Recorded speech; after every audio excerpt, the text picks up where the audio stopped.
اللہ تعالیٰ کے بابرکت نام کی عظمت اور محبت کا جو بیان ہم مسلسل سماعت کر رہے ہیں، اسی محبت اور اسی عظمت کو کامل طور پر اپنے دل کے اندر بسانے کے لیے اور اس محبت کو پانے کے لیے اللہ تعالیٰ نے جہاں اور عبادات رکھی ہیں میرے اور آپ کے لیے، وہاں اس مبارک مہینے کے آخری عشرے میں ایک انتہائی نازک اور انتہائی خوبصورت اور عظمت کے لحاظ سے انتہائی بلند ترین عبادت اعتکاف رکھی ہے۔ چنانچہ آپ جانتے ہیں کہ رمضان المبارک کے آخری عشرے کی ابتدا اور آغاز جب 20ویں روزے سے ہوتا ہے تو 20ویں روزے کے سورج کے غروب ہونے سے پہلے ہی کچھ لوگوں کو اللہ تعالیٰ منتخب کرتا ہے، چنتا ہے، چھانٹتا ہے، اپنی طرف بلا لیتا ہے۔ چنانچہ وہ خوش قسمت اور خوش نصیب لوگ اس دن کا سورج ابھی غروب نہیں ہوتا کہ اپنا سب کچھ چھوڑ کر اپنے مولا کی طرف قدم بقدم چل کر آ جاتے ہیں۔ اور مومن کی جو میم ہے، یہ میم ایک دوسری میم کی طرف سفر کرتی ہے۔ دوسری کون سی میم ہے؟ دوسری میم اللہ کے گھر مسجد کی میم ہے۔ مومن کی پہلی میم جب اس عشرے میں سورج غروب ہونے سے پہلے پہلا قدم اٹھاتی ہے، دوسری میم یعنی مسجد کی طرف، تو اللہ تعالیٰ پہلے قدم پر بخشش کا اعلان کر دیتے ہیں۔ اس لیے کہ یہ اعتکاف اللہ کی طرف ہجرت ہے، ہجرت۔ اور دو عمل ایسے ہیں کہ جن کی ابتدا اور آغاز ہی اتنا بابرکت ہے، اتنا بابرکت ہے کہ اس کی ابتدا اور آغاز ہی انسان کو ایسا بنا دیتا ہے جیسا بطن مادر سے پیدا ہونے والا معصوم بچہ۔ ایک پاکیزہ کلمہ ہے۔ کلمہ جب ایک انسان پڑھتا ہے، خواہ اس کی زندگی کتنی لمبی اور طویل ہو اور ساری کفر میں گزری ہو، شرک میں گزری ہو، معصیت میں گزری ہو، نافرمانی میں گزری ہو، بغاوت میں گزری ہو، لیکن زندگی کے کسی موڑ پر آ کر جب وہ سچے دل سے یہ کہتا ہے کہ یہ سب چیزیں میں نے چھوڑ دی ہیں اور اب میں وعدہ کرتا ہوں لا الہ الا اللہ محمد الرسول اللہ صلی اللہ علیہ وسلم، بس یہ 3 یا 4 سیکنڈ لگے ہیں 90 سال کی زندگی، 80 سال کی زندگی کے گناہوں کی ساری میل کچیل دھل گئی اور یہ پاک صاف ہو گیا۔ اتنی برکت والا کلمہ۔ دوسرا عمل یہی عمل ہے، ہجرت، اللہ کی طرف آنا، اللہ کی طرف بڑھنا۔ جب ایک انسان اس نیت سے پہلا قدم اٹھاتا ہے، دوسرا قدم رکھنے سے پہلے اللہ اس کی بخشش کا اعلان فرما دیتے ہیں۔ اور اتنا مبارک عمل ہے یہ اعتکاف کہ اس کی شان کو اللہ نے قرآن حکیم کی آیات میں عجیب طریقے سے بیان فرمایا۔ ابھی جو نماز کی پہلی رکعت میں آپ نے تلاوت سنی ہے، اس تلاوت میں آپ نے ایک آیت سنی، وَعَهِدْنَا إِلَىٰ إِبْرَاهِيمَ وَإِسْمَاعِيلَ أَن طَهِّرَا بَيْتِيَ لِلطَّائِفِينَ وَالْعَاكِفِينَ وَالرُّكَّعِ السُّجُودِ۔ اللہ تعالیٰ اپنے 2 نبیوں کو، اولو العزم پیغمبروں کو حکم دے رہے ہیں کہ دیکھو ایک کام کرو۔ وہ کام کیا ذمہ لگایا، کیا ذمہ داری لگائی؟ ان طہرا بیتیا، یہ میرے گھر کی صفائی کرو، ستھرائی کرو، اس کو پاک کرو۔ اور کس لیے پاک کرو؟ آپ کا گھر تو اللہ پہلے ہی پاک ہے۔ فرمایا اس میں کچھ لوگ آنے والے ہیں، میں آپ کے ذریعے سے ان کو پروٹوکول دینا چاہتا ہوں، آپ کے ذریعے سے جس انسان کے استقبال کے لیے اللہ کے انبیاء کھڑے ہوں، اس انسان کی خوش قسمتی اور خوش نصیبی کا کیا عالم ہوگا۔ اللہ کون سے لوگ آ رہے ہیں کہ ان کے بارے میں آپ یہ کہہ رہے ہیں کہ ان کے آنے سے پہلے انطہر بیتیا، میرے گھر کو پاک کر دو، صاف کرو میرے گھر کو۔ کس کو حکم دیا جا رہا ہے؟ حضرت ابراہیم علیہ السلام کو، حضرت اسماعیل علیہ السلام کو حکم دیا جا رہا ہے کہ جن کی اولاد سے اللہ نے بنی اسرائیل کے 70,000 نبی پیدا کیے ہیں، یہ اعزاز ہے ابراہیم علیہ السلام کا۔ اور جن کی اولاد حضرت اسماعیل علیہ السلام کی اولاد سے میرے اور آپ کے آقا اللہ کے محبوب رحمت کائنات صلی اللہ علیہ وسلم کو اللہ نے مبعوث فرمایا۔ اتنے اولو العزم پیغمبر، اتنی اونچی شان رکھنے والے پیغمبر جنہوں نے بیت اللہ کی تعمیر کی، اور تعمیر کے بعد اللہ تعالیٰ حکم دے اس کو پاک کرو، اس کو صاف کرو، صفائی ستھرائی کا کام کرو۔ اس سے اندازہ ہوتا ہے کہ مسجد کی صفائی اور ستھرائی کا جو عمل ہے کتنا اونچا عمل ہے، کتنا اونچا عمل ہے۔ تو کس کے لیے کرو؟ للطائفین والعاکفین والرکع السجود۔ یہاں کچھ لوگ آئیں گے، وہ آ کر میرے گھر کے پھیرے لگائیں گے، میرے گھر کے پھیرے لگائیں گے، میرے گھر کے چکر لگائیں گے، میرے گھر کے ارد گرد دیوانوں کی طرح، مستانوں کی طرح، پروانوں کی طرح گھومتے پھریں گے، گھومیں گے، طواف کریں گے۔ للطائفین والعاکفین، اور میرے گھر کے اندر اعتکاف کریں گے، والرکع السجود، اس گھر میں رکوع کریں گے، سجدے کریں گے۔ کیا شان والی عبادات ہیں، کیا شان والی عبادات ہیں۔ اور جو ان عبادات کو کر رہے ہیں وہ کتنے شان والے ہیں، وہ کتنی عظمت والے ہیں۔ تو میں عرض کر رہا تھا کہ مومن کی میم جب دوسری میم مسجد کی طرف چلتی ہے تو اللہ تعالیٰ ان دو میموں کے درمیان سے ایک تیسری میم کو پیدا کرتے ہیں۔ وہ تیسری میم محبت کی میم ہے۔ مومن مسجد کی میم کی طرف آیا، مسجد کی میم سے محبت کی میم نکلی، اور اس محبت کی میم نے ایک چوتھی میم کو جنم دے دیا، اور یہ تینوں میمیں مل کر اس آنے والے کو مولا سے ملا دیا۔ مولا کی میم آگے جا کے چوتھی میم بن گئی۔ گویا اعتکاف میں آنے والا کوئی معمولی انسان نہیں ہے، وہ اللہ تعالیٰ کی رحمت کی چادر میں لپٹنے کے لیے آتا۔ لیکن بچہ کھیلتا ہوا بڑا اچھا لگتا ہے، بھاگ رہا ہے، دوڑ رہا ہے، ماں کو اس وقت بڑا پیار ہوتا ہے، دیکھ رہی ہے، چھلانگیں مار رہا ہے، ادھر جا رہا ہے، ادھر رہا ہے۔ لیکن ماں کی ممتا میں جوش اور جوبن اور جوانی کب آتی ہے؟ جب اس کھیلتے ہوئے بچے کو پکڑ کے اپنی گود میں بٹھا لیتی ہے، اپنی گود میں بٹھا لیتی ہے، اپنے سینے سے لگا دیتی ہے، اپنے دامن سے وابستہ کرتی ہے، پھر اس کے چہرے کو چومتی ہے، پھر اس کے سر پر ہاتھ پھیرتی ہے، پھر پیار کرتی ہے۔ اللہ تعالیٰ کو اپنا بندہ باہر کی دنیا میں بھی اچھا ہی لگتا ہے۔ اگر دیانتداری کے ساتھ دکانداری کر رہا ہے، ملازمت کر رہا ہے، تجارت کر رہا ہے، وہاں بھی اچھا لگتا ہے۔ لیکن اس وقت بہت اچھا لگتا ہے کہ جب یہ ساری چیزیں چھوڑ کر انسان اللہ کی رحمت کی گود میں آتا ہے، مسجد میں آ جاتا ہے۔ پھر اللہ جو پیار کرتے ہیں اپنی شان کے مطابق پیار کرتے ہیں۔ پہلے قدم پر 2 حج اور 2 عمروں کا ثواب عطا کر دیتے ہیں۔ اللہ ہو، میں نے پہلے بتایا بخشش کا اعلان، پھر 2 حج اور 2 عمرے مفت میں مل رہے ہیں۔ کتنا خرچہ ہوتا ہے آج کل، حج کتنا مہنگا ہو گیا، عمرہ کتنا مہنگا ہو گیا۔ اعتکاف والا کتنا خوش قسمت ہے، خوش نصیب ہے کہ جو ہی آتا ہے 2 حج اور 2 عمروں کا ثواب اللہ جل شانہ قبول کیے ہوئے۔ اور پھر اس کے ساتھ ساتھ دوسری جو حضور صلی اللہ علیہ وسلم نے خوشخبری سنائی، فرمایا دوزخ سے اتنا دور ہو جاتا ہے اعتکاف کرنے والا۔ 3 خندقوں کی مثال دے کر سمجھایا۔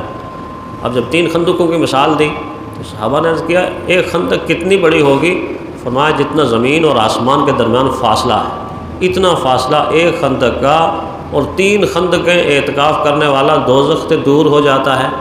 اب اس کے اپوزٹ دیکھیں کہ اگر 3 خندقیں دوزخ سے دور ہوتا ہے اعتکاف کرنے والا، تو جتنا کوئی دوزخ سے دور ہوتا جائے گا اتنا ہی جنت کے قریب ہوتا جائے گا۔ اپوزٹ یہ ہوتا نا، دیکھیں نا، اگر ٹرین چلتی ہے راولپنڈی سے تو چلتے چلتے ہر لمحہ راولپنڈی سے آپ دور جا رہے ہیں، اور کس چیز کے قریب ہو رہے ہیں؟ اگر آپ کا کراچی کا سفر ہے تو آپ کراچی کے قریب ہو رہے ہیں نا، تو ایک طرف سے آپ دور جا رہے ہیں ایک شہر سے، لیکن جدھر کو جا رہے ہیں ادھر قریب جا رہے ہیں۔ تو جب دوزخ سے دور ہوتا جائے گا جنت سے قریب ہوتا جائے گا۔ تو اس لیے اتنی خوبصورت، اتنی عمدہ، اتنی فضیلت والی عبادت کے کچھ تقاضے بھی ہیں، اور ان تقاضوں کو مد نظر رکھنا چاہیے۔ اعتکاف کرنے والے کے لیے سب سے پہلے ضروری ہے کہ اپنی نیت ٹھیک کرے، نیت کا قبلہ ٹھیک کرے، دل کے اندر یہ چیز موجود ہو کہ میں سب کچھ چھوڑ چھاڑ کے جا رہا ہوں۔ چھوڑتا نہیں ہے، کنبہ، قبیلہ، خاندان، بیوی، بچے، دوست، احباب، اپنا گھر، اپنا بیڈ روم، اپنی ساری چیزیں چھوڑ کر میں اللہ کے گھر میں جا رہا ہوں۔ اب حقیقت میں چھوڑ کے آنی چاہیے نا، یہ نہ ہو کہ ساری چیزیں موبائل میں بند کر کے لے کے آ جائے اور یہاں آ کر پھر رابطے ادھر ہی نہیں۔ اب رابطہ عرش والے سے ہونا چاہیے، اللہ تعالیٰ کی ذات سے ہونا چاہیے۔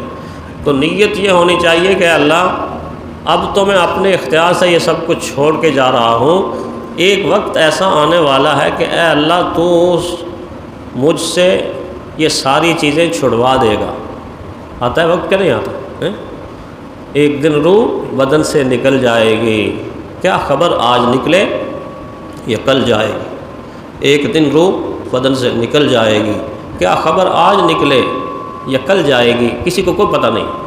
اس وقت تو سب کچھ چھوڑنا پڑتا ہے نا، لیکن یہ اعتکاف والے کو ٹریننگ دی جا رہی ہے، کورس کرایا جا رہا ہے کہ تو اپنے اختیار سے چھوڑ، ساری چیزوں کو چھوڑ اور میرے پاس آ، تاکہ تیرا دل میرے ساتھ لگ جائے۔ جس کا دل مسجد سے لگ گیا اور جس کا دل اللہ سے لگ گیا، بس وہ خوش قسمت اور خوش نصیب انسان۔ اسی لیے تو فرمایا نا حضور نے کہ 7 قسم کے آدمی عرش کے سائے کے نیچے ہوں گے، ان میں سے ایک قسم وہ ہوگی کہ جس کا دل مسجد میں اٹکا رہے گا۔ اب یہ 10 دن کا جو کورس ہے، اس میں اتنی محنت کرنی ہے، اتنی محنت، عبادت، ریاضت، سجدے، تلاوت، ذکر، اذکار، اتنا کرنا ہے کہ دل مسجد سے ایسا لگے کہ جب 10 دن کے بعد باہر جائے تو بیٹھا دکان پہ ہو لیکن ذہن مسجد کے اندر ہو، کاشتکاری کر رہا ہے، ذہن مسجد کے اندر ہے، ملازمت کر رہا ہے، دل مسجد کے اندر اٹکا ہوا ہے، کب اذان ہو، کب مسجد میں جاؤں، کب نماز پڑھوں۔ ایسا اعتکاف اگر کرے گا تو تب جا کے وہ اعتکاف پھر اس کو اللہ سے ملا دے گا۔ تو ایک تو یہ نیت ٹھیک ہو، دوسرا اس میں ایک خطرناک مسئلہ ہے، جتنی عبادت اعتکاف کی عظمت والی ہے اس نے ہی اس کے تقاضے بڑے نازک ہیں، بڑے نازک تقاضے۔ باقی عبادات میں بھول چوک جو ہو جاتی ہے انسان سے نا، تو اللہ تعالیٰ درگزر بھی کرتے ہیں، اس کا ازالہ بھی کر دیتے ہیں۔ ابھی اگر ہم نماز پڑھ رہے تھے تو بعض اعمال نماز میں ایسے ہیں اگر بھول جائیں تو ہم سجدہ صاحب کر لیتے ہیں، سجدہ صاحب سے نماز درست ہو جاتی ہے۔ روزے میں تو بعض دفعہ انسان بھول کے بہت بڑا عمل کر لیتا ہے، مثلا شدت کی پیاس ہے، سویا ہوا تھا، اٹھا ہے اور اٹھنے کے بعد یاد ہی نہیں کہ روزہ ہے، سیدھا فریج کے پاس چلا گیا، وہاں سے ٹھنڈا پانی نکالا اور گلاس لیا اور جگ میں ڈال کے گٹا گٹ سارا جگ پی گیا۔ سارا جگ پینے کے بعد اوہ ہو میرا تو روزہ تھا۔ اب مفتی صاحب کے پاس جب جائے اور جا کے بتائے جی میں تو یہ کر بیٹھا ہوں، تو مفتی صاحب کہیں گے آپ کو مبارک ہو، آپ کا روزہ باقی ہے آپ کے روزے کو کچھ بھی نہیں ہوا، ایک جگ پینے کے ساتھ بھی روزہ نہیں ٹوٹا، بھول معاف ہے۔ اعتکاف کی بھول معاف نہیں ہے، یہاں بڑا نازک مسئلہ ہے۔ جب انسان اعتکاف میں آئے تو امام صاحب سے پوچھے مسجد کی حدود کہاں سے شروع ہوتی ہے؟ امام صاحب کہیں گے جہاں تم جوتیاں اتارتے ہو نا وہاں مسجد کی حدود شروع ہو جاتی ہے، وہ حد آخری لائن ہے۔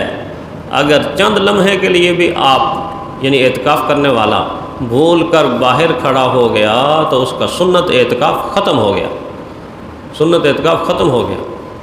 تو اتنا نازک مسئلہ ہے، بعض لوگ بے دھیانی کے اندر باہر ہاں ضرورت کے لیے باہر جا سکتا ہے، بنیادی ضروریات کیا ہیں مجھے بتانے کی ضرورت نہیں، آپ کو پتہ ہے کھانا بنیادی ضرورت ہے، پینا بنیادی ضرورت ہے، اور اسی طرح دیگر جتنی قضائے حاجت بنیادی ضرورت ہے۔ واش روم انسان جا سکتا ہے، کھانا لانے والا کوئی نہیں، گھر سے جا کے لا سکتا ہے، یہ نہیں کہ گھر میں گیا تو وہیں کچن میں کھانا شروع ہو گیا ہے، بیڈ روم میں بڑے آرام سے کھانا نہ اتنی اجازت نہیں ہے سنت اعتکاف والے کو۔ کھانا لے کے واپس آ کے مسجد میں ہی کھائے گا، تو جب کھانے کی اتنی اجازت زیادہ نہیں ہے تو پھر سگریٹ پینے کی اجازت ہے؟ جی ہم سے نمازی پوچھتے ہوتے تھے کہ صاحب سگریٹ پینے کے لیے چند منٹ باہر جا سکتے ہیں؟ میں نے کہا کھانے کی اجازت نہیں کہ باہر جا کے تو کھانا کھائیں، اور پینے کی اجازت نہیں ہے کہ باہر جا کے آپ پئیں، تو سگریٹ کی اجازت کیسے؟ پھر وہ جا کے قضائے حاجت کے دوران اپنی دوسری حاجت بھی پوری کر لیتے تھے۔ تو میں آپ سے درخواست کروں گا کہ اس حاجت کو پورا نہ ہی کریں تو اچھا ہے، چھوڑ دیں۔ جب بچوں کو چھوڑا، بیوی کو چھوڑا، گھر کو چھوڑا، بیڈ روم کو چھوڑا، کنبے قبیلے خاندان کو چھوڑا، ملازمت کو چھوڑا، دکان کو سب کچھ چھوڑ کے آگے ہو، بھئی یہ سگریٹ بھی چھوڑ دیں۔ یہ 10 دن کے اندر اگر چھوٹ گیا تو بڑی کامیابی ہے۔ آپ کے جنرل ضیاء الحق نے 36 سال کے بعد چھوڑ دیے تھے۔ میں نے ایک دفعہ اپنی مسجد میں اس عنوان پر بیان کیا تو ایک 70-75 سال کے بابا جی میرے قریب آئے اور اپنی جیب سے ڈبیا نکالی سگریٹ کی اور کہنے لگے امام صاحب یہ گوار ہے نا، یہ گوار ہے نا، اس کو جا کے باہر سڑک کے اوپر پھینکوں گا اور اوپر قدم سے مسلوں گا اور مسلنے کے بعد ہمیشہ کے لیے طلاق دے دوں گا، بس چھوڑ دوں گا، اب میں نے نہیں پینے۔ تو بھائی چھوڑ دیں اس چیز کو، یہ سگریٹ کی مثال میں نے معمولی سی دی، ہر گناہ چھوڑ دیں، ہر گناہ چھوڑ دیں۔ باقی کیا کیا پابندیاں ہیں آہستہ آہستہ سیکھتے رہا کریں، لیکن 2 چیزیں میں نے آپ کو بتا دی جو خطرناک چیزیں ہیں، جن کا لوگ خیال نہیں کرتے کہ بے دھیانی میں باہر نہیں نکلنا، ضرورت کے لیے نیت 10 دن کی کرنی ہے۔ باقی اس میں تو اجر ہی اجر ہے، آپ اعتکاف بیٹھے ہوئے ہیں اور آپ کو بیماروں کی تیمارداری کا ثواب مفت میں مل رہا ہے۔ کوئی اللہ نہ کرے رشتہ داروں میں انتقال کر گیا، آپ جنازے میں شریک تو نہیں ہو سکتے کہ جنازہ دور ہے، لیکن جنازے کا ثواب آپ کو مفت میں مل گیا۔ آپ کے والدین گھر میں ہیں، آپ خدمت نہیں کر رہے، لیکن خدمت کرنے کا ثواب آپ کو مفت میں مل گیا۔ تو یہ ایک ایسی عبادت ہے کہ جس میں بہت ساری عبادات کا ثواب مفت میں ملتا رہتا ہے، تو اس لیے بڑے احتیاط کے ساتھ۔ اور آخری بات یہ کہہ دوں کہ جب میں نے یہ کہا کہ اللہ نے اپنے نبیوں کو کہا میرے گھر کو پاک رکھو، صاف ستھرا رکھو اعتکاف کرنے والوں کے لیے، تو اعتکاف والوں کو بھی چاہیے نا کہ وہ اللہ کے گھر کو پاک صاف رکھیں۔ ایسا نہیں ہے کہ ادھر سالن گرا دیں ہیں جی، ادھر کوئی اور چیز کے ٹکڑے گرے ہوئے ہیں، کھانا کھانے اور ان چیزوں کے اندر بڑی احتیاط کرنی ہے۔ مسجد کے قالین، مسجد کے مسلے، مسجد کے جائے نماز اور مسجد کی دریاں اور مسجد کی زمین، یہ بڑا نازک مسئلہ ہے۔ یہ تو شکر ہے کہ اللہ نے ہمیں سونے کے لیے اجازت دے دی، رہنے کے لیے اجازت دے دی، وگرنہ اپنے گھر کے اندر اتنی کھلی اجازت کوئی نہیں دیتا۔ تو اس لیے صفائی ستھرائی کا نظام برقرار رہے، اور جب آ ہی گئے ہیں تو پھر نوافل کا بھی اہتمام کریں، چاشت بھی پڑھیں، اشراق بھی پڑھیں، تہجد بھی پڑھیں، اوابین بھی پڑھیں۔ فرض تو پڑھنے ہی پڑھنے ہیں، کہیں ایسا نہ ہو کہ نمازی باہر والے دیکھنے کے لیے آئیں تو باہر والا تو پہلی صف میں بیٹھا ہوا ہو اور اعتکاف والا بیچارہ وہ آخری صف کے کونے میں ہو۔ وہ بھائی مسجد کے اندر آ کر بھی اگر پہلی صف کا اجر نہیں لے سکتے، تکبیر اولیٰ کا اجر نہیں لے سکتے، تو یہ تو نقصان کا سودا ہے، یہ تو نقصان کا سودا ہے۔ اہتمام کریں کہ پہلی صف میں بیٹھیں اور پہلے آ کے بیٹھیں، اور وقت کو تقسیم کریں۔ بیان تھوڑا لمبا، بات لمبی ہو گئی۔ تقسیم کرنے کا کیا مطلب؟ کچھ وقت تلاوت کر لیں، کچھ وقت ذکر کر لیں، کچھ وقت نوافل پڑھ رہے ہیں، اور کچھ سونے سے پہلے تھوڑا سا مراقبہ کر لیں کہ اللہ میں نے آپ کے پاس آنا ہے، آپ سے ملاقات کرنی ہے، آپ کو حساب دینا ہے۔ اس طرح جب مراقبہ آپ کریں گے اللہ سے قریب تر چلے جائیں گے، قریب سے قریب تر چلے جائیں گے۔ تو اس طرح مختلف مراحل کے اندر وقت کو تقسیم کر کے عبادت کریں۔ آج کل رواج یہ بن چکا ہے کہ مسجدوں میں آنے والے اعتکاف کرنے والے لوگ مسجد کو مسجد سمجھتے ہی نہیں، پکنک پوائنٹ سمجھتے ہیں، پکنک پوائنٹ سمجھتے ہیں۔ ہم نے DHA کے اعتکاف کو دیکھا ہے، سارے تو ایسے نہیں، اکثر نوجوانوں میں دیکھا ہے کہ بس برگر چل رہے ہیں، پیپسیاں چل رہی ہیں، پیزے چل رہے ہیں۔ بھائی جب اتنی ساری چیزیں آپ کھائیں گے تو کھانے کے بعد عبادت خاک کریں گے؟ جتنا انسان پیٹ بھر کے کھاتا ہے نیند اتنی ہی زیادہ آتی ہے۔ بعض لوگ تو ایسے ہوتے ہیں کہ وہ تراویح بھی پوری کر لیتے ہیں اور نیند بھی پوری کر لیتے ہیں۔ ان کے خراٹوں کی آواز ایسے آتی ہے جیسے ہمارے فوجی ہیلی کاپٹر نہیں ہوتے، فوجی ہیلی کاپٹر جب پیٹرولنگ کرتے ہیں نا تو ان کی کیسی آواز آتی ہے، اس طرح کی آواز خراٹوں کی، ایک مسجد کے کونے سے دوسرے مسجد کے کونے تک آواز گونجتی۔ تو بھائی سونا ہے تو دن کو تھوڑا سا آرام کر لیں تاکہ آپ فریش ہو جائیں اور رات کو جاگ کر عبادت کر لیں۔ آج تھوڑی بات لمبی ہو گئی، بہرحال موٹی موٹی باتیں میں نے آپ کو بتا دی ہیں، باقی باریک باتیں آپ یہی مسجد میں پوچھتے رہیں، امام صاحب سے پوچھتے رہیں، ایک دوسرے سے پوچھتے رہیں، تعلیم کرتے رہیں، تعلیم حاصل کرتے رہیں۔ آئیں تو گناہوں کے انبار لے کر بے شک، لیکن جائیں تو نیکیوں کے خزانے لے کر جائیں۔ اللہ تعالی ہمیں ایسا ہی کرنے کی توفیق عطا فرمائے۔